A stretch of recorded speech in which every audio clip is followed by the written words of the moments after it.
आपको बोला जा रहा है यहाँ दबाओ, तो यहाँ तक से प्रेशर बिल्डअप हो रहा है, टूथपेस्ट निकलेगा जरूर, लेकिन अगर इमरजेंसी में कहाँ दबाएं कि प्रेशर ज़्यादा बिल्डअप हो जाए, थोड़ा सा यहाँ दबाएं, है ना। पहले 4 मिनट, मरने के पहले 4 मिनट तक उसके बॉडी के अंदर एनफ ऑक्सीजन है, एनफ न्यूट्रिशन है, इवन हार्ट के अंदर बाहर से तो नहीं दिखेगा, अंदर इलेक्ट्रिकल रैंडम सिग्नलिंग भी चल रही है पहले 4 मिनट के अंदर। वो ऑफिशियली मर गया है, क्लिनिकली डेथ है, लेकिन अंदर चल रहा है। यानी कि ये 4 minute is the best chance to bring back the life, ये 4 मिनट। और एवरेज टू स्टडी के अनुसार ये देखा गया है कि ऐसे लोगों को जब वापस लाया गया तो उन्होंने बोला, अपने एक्सपीरियंस में बोला कि जब मैं मर गया था तो मैं अपने आप को यहाँ से देख रहा था और लोग यहाँ पे चिल्ला रहे थे और कोई कुछ करने की कोशिश कर रहा था और मैं देख रहा था मेरी बॉडी यहाँ पड़ी हुई थी और मैं वापस आना चाह रहा था। एवरेज टू स्टडी ना, ये आप पढ़िए या मेरी बुक पढ़िए, उसमें लिखा हुआ है, राइट, पूरा एवरेज टू स्टडी के डिटेल में जाकर पढ़ेंगे कि ये लोगों के एक्सपीरियंस हैं, those who could come back, right, कि उस 4 मिनट के दौरान आप कहाँ पे थे, क्या लगता है उसमें आपको होश में थे, क्लिनिकली डेथ है। तो कहा कि मैं अपनी बॉडी देख पा रहा था और उसमें लोग जो आवाज़ कर रहे थे जल्दी से डॉक्टर को बुलाओ, एम्बुलेंस, वो सब मुझे सुनाई दे रहा था। अच्छा, ये कैसे एस्टेब्लिश हो रहा था कि वो जो बोल रहा है सच बोल रहा है, क्योंकि वो सारी चीज़ें उसको कैसे पता, एज ए पेशेंट कैसे, वो तो मर चुका था, वो सब उन्हीं को पता है जो उस वक्त थे, और उनमें से किसी से वो मिला नहीं है। और वो अगर बता रहा है टेस्टिमनी और वो बिल्कुल मैच कर रहा है वही चीज़ों से कि भाई वो एक नर्स आई फिर उन्होंने ऐसा किया वैसा किया, वो बता पा रहे हैं। तो एक पहली चीज़ कि पहले 4 मिनट के अंदर वो इंसान कहीं गया नहीं है, वो इंसान आपके वेसिनिटी में है। देखिए यहाँ पे कोई मैं इल्यूजन या कहानी नहीं, ये साइंस की बात कर रहा हूँ जो एविडेंस बेस्ड है कि उसका जो आत्मा वर्ड बोल सकते हैं इसको, राइट, या स्पिरिट वर्ड बोल सकते हैं, वो कहीं आसपास है और वो अपने आप को देख पा रहा है। So this 4 minutes what you have to do to bring back the life, right. तो यहाँ पे आता है उस 4 मिनट में अगर आपने, और 4 मिनट तक ब्रेन के जो सेल्स है, सबसे इंपॉर्टेंट है कि सबसे पहले कौन मरता है, ब्रेन के सारे सेल मर जाते हैं। कितना टाइम में, 4 मिनट के बाद ब्रेन के सेल की डेथ होने की प्रोसेस शुरू हो जाता है और 10 मिनट के अंदर ब्रेन के सारे सेल मर जाते हैं। अब 10 मिनट निकल गए, अब आप कुछ भी कर लो, वो इंसान वापस नहीं आ पाएगा, he is brain dead also. Brain oxygen खत्म हो गया, न्यूट्रिशन खत्म हो गया, ब्रेन डेड हो गया, अब नहीं आ सकता वो। तो पहले 4 मिनट के अंदर ही जो कुछ हो सकता है, उसके बाद 5 मिनट से 10 मिनट तक भी वापस आ सकता है, लेकिन तब ब्रेन बहुत डैमेज हो चुका होगा। मतलब जब वापस आएगा भी तो बहुत सारे न्यूरोलॉजिकल डिफेक्ट के साथ वापस आएगा, राइट। और 10 मिनट के बाद नाउ इट इज फ्यूटाइल, आप कुछ भी कर लें वापस नहीं आएगा। तो ये तो अवे स्टडी का पहला स्टेप है, क्लियर हो गया, पहले 10 मिनट, राइट। अब जाहिर सी बात है कि पहले 10 मिनट या पहले 4 मिनट में आप दुनिया के किसी भी हॉस्पिटल तक पहुंचा नहीं सकते, यहाँ तक कि अगर वो ग्राउंड फ्लोर में, टॉप फ्लोर में हॉस्पिटल, यहाँ से वहां तक ले जाने में भी 4 मिनट तो गए, राइट। इसका मतलब ये कि ये 4 मिनट में जो भी कुछ करना है वो आप ही को करना है उस वक्त, you are the doctor, right, आप ही को करना है। तो आपको क्या करना है और क्या नहीं करना है, इस पर आते हैं। देखिए नोबेल प्राइज, ये किताब पढ़िएगा, the self and its brain, John Eccles, इनकी किताब है, इनको नोबेल प्राइज मिला हुआ है। नोबेल प्राइज मैं इसलिए बोल रहा हूँ ताकि इससे आपको लगे कि भाई एक स्टैंडर्ड तक का ये साइंस है जिसकी हम बात कर रहे हैं, ये नहीं किसी ने नहीं लिख दिया। तो पढ़िएगा ये, तो इसमें ये जो मैं बातें बोल रहा हूँ ये सब है इसमें, राइट। ग्रे जोन, तो ग्रे जोन इन हॉस्पिटल, सबसे पहली बात कि ऐसे में कि ज्यादातर लोग ट्रेडिशनली उनको हॉस्पिटल ले जाने की बात करते हैं। जैसे ही हॉस्पिटल ले जाने की बात करते हैं, पहली गलती ये करते हैं कि टाइम 10 मिनट या 4 मिनट के अंदर नहीं पहुंचा सकते, तो पहला तो नुकसान यही हो गया। अब आता दूसरा, मान लो वो इंसान हॉस्पिटल में ही है, डॉक्टर के सामने ही हो गया, राइट, तब क्या होगा, right, in the presence of doctor हो गया, तब क्या होगा। तो डॉक्टर क्या करेगा, अब डॉक्टर सीपीआर करेगा। सीपीआर क्या होता है, या आप में से काफी लोगों को पता है, that is something very very normal thing, लेकिन यहाँ पे आपको समझाने की जरूरत है क्योंकि यहाँ पे एक चीज है जो गड़बड़ कर सकती है। डॉक्टर सीपीआर करेगा, मतलब ऐसे रखेगा उस पेशेंट को, और उनको आदत भी है तो वो बिना घबराए वो ऐसे प्रेस करेगा। ऐसे जब प्रेस करेगा तो यहाँ इंपॉर्टेंट है, एक्चुअली वो क्या कर रहा है कि उसके अंदर ब्लड सर्कुलेशन को दोबारा रीस्टार्ट कर रहा है। जब ऐसे करेगा तो धीरे धीरे blood circulation, blood pressure built up होगा। 20% ब्लड प्रेशर अगर हो जाए, 20%, वैसे 120/80 है, तो किसी का ब्लड प्रेशर अगर 0 से अगर 30 mmHg तक ले आए, वो कैसे आएगा, ऐसे करके आ जाएगा। तो सर्कुलेशन सेल्फ मोड में आ सकता है।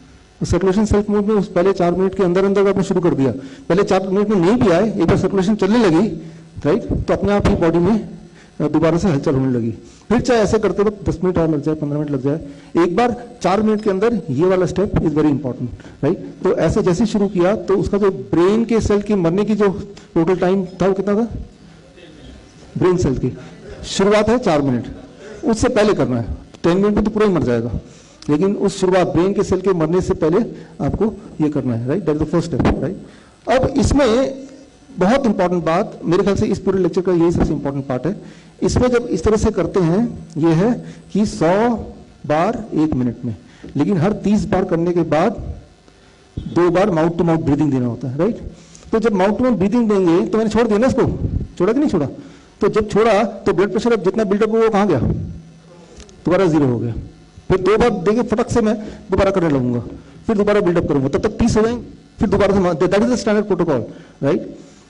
सो इस स्टैंडर्ड प्रोटोकॉल में दिक्कत क्या आएगी, हर थोड़ी थोड़ी बाद आपको माउथ टू माउथ ब्रीदिंग देना है, इसमें दोबारा से pressure is coming to zero and that means कि दोबारा से बिल्डअप करने की कोशिश कर रहे हैं, राइट। तो पहली गलती जो करते हैं CPR, इसे कहते हैं cardio pulmonary resuscitation, it means 100 compression पर मिनट का रफ्तार होनी चाहिए आपको, और दूसरा आपको हर 30 बार काउंट करने के बाद 2 बार ब्रीदिंग देना है, फिर 30 बार काउंट करना है, ऐसे करते ही रहना है जब तक कि सेकेंडरी इमरजेंसी वो मैं बताता हूँ आपको वो ना आ जाए। तो लेकिन यहाँ पे आपने देखा कि जब हम CPR करते हैं यानी कि 30 में 2 बार, तो ब्रीदिंग जीरो पे आ जाती है। तो फिर क्या करना है, हमें सिर्फ कार्डियक कंप्रेशन, राइट, हमें मुंह से ऑक्सीजन देने की आवश्यकता नहीं है, हमें सिर्फ कंप्रेशन करना है, कंप्रेशन करना है, कंप्रेशन करना है, कंप्रेशन करना है, और जैसे जैसे कंप्रेशन करते रहेंगे तो क्या होगा, देखिए ये दिस इज द वन, अगर कंप्रेशन छोड़ते हैं तो बॉडी में जो ब्लड प्रेशर डिप करता है, राइट। लेकिन अगर कंप्रेशन देते रहेंगे और मुंह से नहीं माउथ टू माउथ ब्रीदिंग देंगे, उसे कहते हैं रेस्क्यू ब्रीदिंग, तो क्या होगा, अगर सिर्फ कंप्रेशन करते रहेंगे धीरे धीरे ब्लड प्रेशर बढ़ता रहेगा। अगर आप CPR करेंगे स्टैंडर्ड CPR, तो उसके जिंदा होने के चांसेस हैं, विदिन 4 मिनट शुरू कर देंगे तो जिंदा होने के चांसेस कितने, 10%। 100 लोगों करेंगे 10 लोग जिंदा हो भी जाएंगे। लेकिन अगर आप कंप्रेशन भी देंगे, सिर्फ कंप्रेशन करेंगे तो जिंदा, और कंप्रेशन करेक्ट जगह पे करेंगे, कंप्रेशन करेक्ट जगह पे, इस पे आता हूं, तो जिंदा होने के चांसेस 83%, राइट। तो आप एफर्ट लगा रहे हैं, उस एफर्ट में थोड़ा सा मॉडिफाई करना है। थोड़ा सा मॉडिफाई क्या करना है, अभी देखिए ये वाला, ये सबसे इंपॉर्टेंट बात है जो मैं अभी बताने जा रहा हूं कि 10% से 83% पे कैसे लाना है। अब देखिए पहले तो ये देखना है कि कहाँ पे कंप्रेशन करना है। कहाँ पे कंप्रेशन करने के लिए आपको कंप्रेशन का एक नियम थोड़ा समझा दूं। देखिए ये टूथपेस्ट है, आपको पता है कि दबाने से पेस्ट बाहर निकलेगा, राइट, लेकिन इंपॉर्टेंट है कहाँ दबाने से सबसे ज्यादा प्रेशर लगेगा, राइट। अगर यहाँ दबाएंगे तो दबा तो रहे बार बार लेकिन कुछ नहीं निकल रहा, ठीक है ना। अगर आप बहुत आगे दबाएंगे तो भी शायद नहीं निकलेगा, आप बीच में जहाँ पे भरा हुआ है यहाँ दबाएंगे तो निकलेगा। तो दबाना है, लेकिन दबाने का जो लोकेशन है that place all the difference, right. आप यहाँ दबाते रहिए निकलेगा नहीं। ठीक उसी तरह से यहाँ भी बड़ा इंपॉर्टेंट है कि दबाना तो है, राइट, कंप्रेस तो करना है, लेकिन कहाँ करना है। तो जो स्टैंडर्ड CPR है वहां पे जो सिखाते हैं डॉक्टर को सिखाते हैं कि निपल लाइन है, राइट, इसके बिल्कुल बीच में, राइट, यहाँ पे रखो दबा दो, राइट। तो बीच में जब दबाएंगे तो दैट इज समथिंग लाइक कि हार्ट जिस तरह से प्लेस्ड है वहां पे वॉल्व भी ज्यादातर लोगों का, तो वो कहीं आपको बोला जा रहा है यहाँ दबाओ, तो यहाँ दबाने से प्रेशर बिल्डअप हो रहा है, टूथपेस्ट निकलेगा जरूर। लेकिन अगर इमरजेंसी में कहाँ दबाएं कि प्रेशर ज्यादा बिल्डअप हो जाए, थोड़ा सा यहाँ दबाएं, है ना। तो ये वो वाली कौन सी हार्ट की कौन सी लोकेशन है जहां पे दबाने से प्रेशर ज्यादा हो, राइट, मैक्सिमम प्रेशर पड़े, राइट। सो दैट प्लेस जो इसमें दिया है मैक्सिमम CPP कहते हैं, राइट। तो वो जगह है निपल लाइन, राइट। फिर ये सेंटर हो गया, सेंटर से उस इंसान के पेशेंट के 3 सेंटीमीटर इधर, 3 centimetre this side, right, towards the left.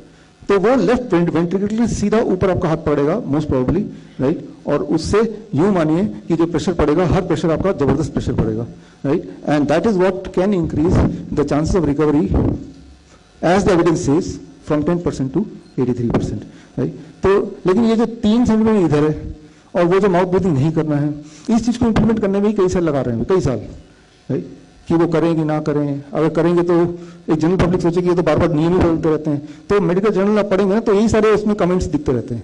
जिस तरह से यूट्यूब और फेसबुक में आप कमेंट देखते हैं ना, वो मेडिकल जगत में भी ऐसे ही कमेंट्स आते रहते हैं। तो वो ये सोचते हैं कि लोग क्या सोचेंगे, that is important rather than कि पेशेंट बचेगा कि नहीं बचेगा। खैर इसीलिए मैं बताना चाह रहा ये सारी चीजें हमें बतानी पड़ रही रादर देन कि पहले से ही वो मेडिकली एस्टेब्लिश होते हुए भी आप तक नहीं पहुंचे, जो कि पहुंच जाना चाहिए था। अब तीसरी इंपॉर्टेंट बात है जो सबसे ज्यादा इंपॉर्टेंट है, वो ये कि आपको मैंने बता दिया डॉक्टर भी एक बार सीख लेता है, लेकिन एक बार सीखना काफी नहीं है। मान लो आपके सामने तबला रख दिया तो कुछ ना कुछ तो करेंगे आप, तो कुछ भी करेंगे तो क्या वो म्यूजिक होगा, दैट इज नाइस।